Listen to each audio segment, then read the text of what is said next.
In this lecture, we're going to talk about installing WordPress. Most web hosts these days offer one-click WordPress installation right through the control panel, which is super easy. So for most people, that's the way to go. The process is going to look a little different depending on which web host you use. What I'm showing you here is how to do it in cPanel, which is the control panel software that a lot of web hosts use. The first thing you need to do on any web host is find the app installer. So in cPanel, it'll usually be under Software. And here you'll see it says Softaculous Apps Installer. Find something that looks something like that. I know in DreamHost, they just call it a one-click installer. And you'll click on that and see some kind of dashboard like this. It may be a little more simplistic, but generally you'll see a list of apps.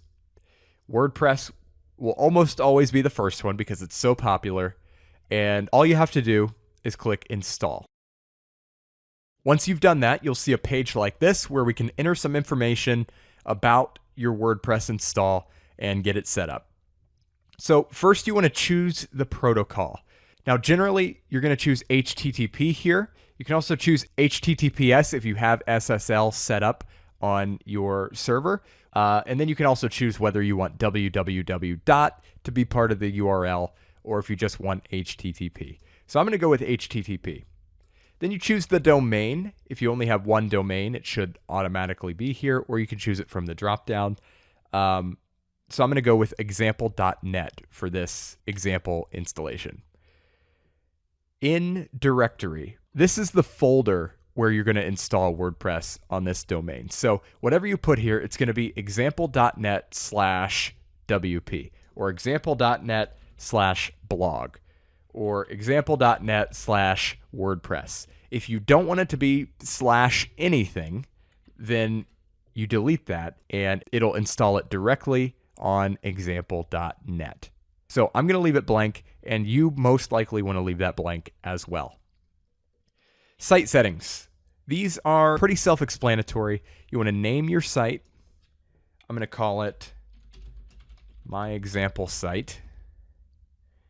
And then your site description, I'll probably delete this later, but I think the installer requires you to have some kind of description here. So we're just going to leave my WordPress blog. Admin account. Again, pretty self-explanatory. You want to create a username and a password.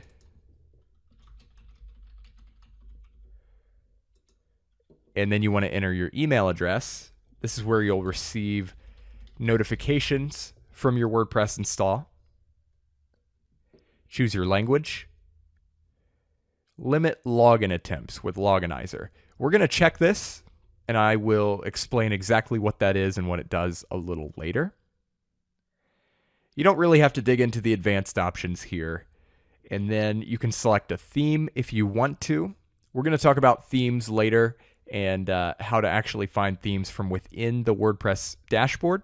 So I'm just going to leave this blank and let it install the default WordPress theme. Now at the bottom, if you want, you can email installation details to a particular email address. You can enter your email there to receive the login URL and all that stuff. And then you can just click install.